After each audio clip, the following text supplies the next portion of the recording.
તો બીજી તરફ નવસારીના મેયરની આગોતરી ભવિષ્યવાણી સામે આવી। શહેરમાં ભૂવા તો પડવાના જ છે, મેયર દ્વારા નિવેદન આપવામાં આવ્યું છે। મેયરે તો વિકાસ કામોની પોલ આખરે ખોલી નાખી। ડ્રેનેજ લાઇનની કામગીરીને કારણે જમીન પોચી બની। નવસારીની સરખામણી સીધી મુંબઈ અને દિલ્હી સાથે કરી નાખી। તો મીડિયા જગાડવાનો પ્રયત્ન કરે તો આવેશમાં ન આવવું, અધિકારીઓ સ્થળ પર જઈ અને પોતાનું કામ કરે। તો આ તમામ નિવેદન આપવામાં આવ્યા નવસારીના મેયર દ્વારા કે જ્યાં ડ્રેનેજ લાઇનની કામગીરીને કારણે જમીન પોચી બને છે। નવસારીની સરખામણી સીધી દિલ્હી અને મુંબઈ સાથે ન કરવી, અને આ સાથે નવસારીના મેયરની આગોતરી ભવિષ્યવાણી અહીં સામે આવી છે।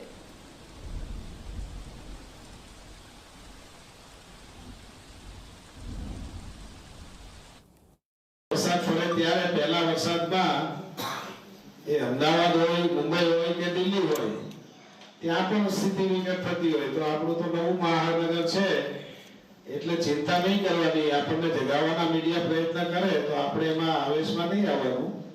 આપણે કહેવાનું કે અમે સ્થળ પર જઈને આપણે આપણું કામ કરવાનું। સૂચનાઓ આપી છે આજે કમિશનર સાહેબની હાજરીમાં। ખૂબ વિકાસના કામો થયા છે। મોટી મોટી ડ્રેનેજની લાઈનો, વરસાદની લાઈનો નાખવામાં આવી છે, એટલે ભૂવા પડવાના છે। હું અત્યારથી જ કહું છું, કારણ કે જે જમીન પોચી થઈ ગઈ હોય એ પાણી બચાવ્યું છે, છતાં પણ જોરમાં વરસાદ આવશે અને પાણી આવશે એટલે મેં આજે એવું પણ કહ્યું છે કે 4 ગામમાં જ્યાં પણ આવી તકલીફ ઉભો એટલે આપણે પહેલેથી જ તૈયારીના ભાગરૂપે સૂચના આપી દીધી છે કે જીએસપી લાવીને 4 ગામમાં 40-50 ગાડી, 10-10 ગાડીઓ લાવીને ઢગલો કરી રાખવાનો। જેવી કોઈ મેસેજ આવે એટલે આપણું કોર્પોરેશનનું ટ્રેક્ટર અને જેસીબી જઈને તરત આવી તાત્કાલિક તકલીફો દૂર થાય।